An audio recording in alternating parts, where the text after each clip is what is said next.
But as Steve said, my name is Laura Ruderman, and some of you may remember that in 1998 I unseated a Republican incumbent in what we now call a swing district, but let me tell you, in 1998 everybody told me it was a Republican district, to become the third Democrat ever elected from the 45th district, which, as Roger said, represents Redmond, Kirkland, Woodinville, Carnation, and Duval.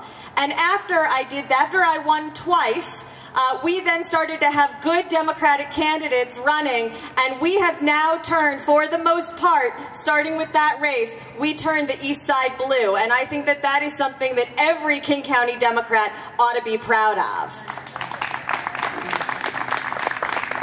So what I promise you is that no one will work harder to win this seat than I will.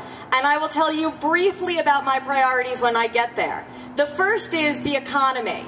And the economy is important not just because if you are willing to show up every day and work hard, we ought to have a job for you to show up and work at. You ought to be able to make a living wage, you ought to have health insurance, and you ought to be able to take time off if you're sick or have a family emergency, and then you ought to be able to retire with dignity. So the economy is critical from start to finish. But it's also important because one of the things that we're seeing right now is the electorate around the country making bad decisions about who to send to Washington because they're afraid about their economic security. And we have a crisis in Washington, D.C. with those Tea Party Republicans because people are voting out of a fear about their economic security, and we've got to reassure and restore faith in the economy for the American people.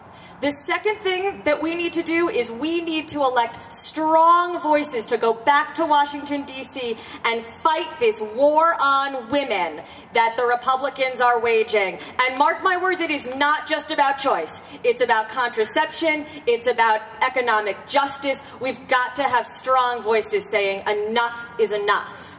And the third thing that we have to do is protect Social Security and Medicare. Thank you.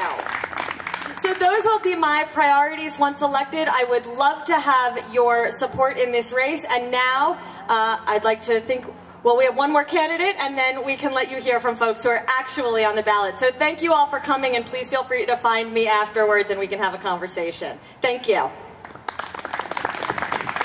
Next candidate who is still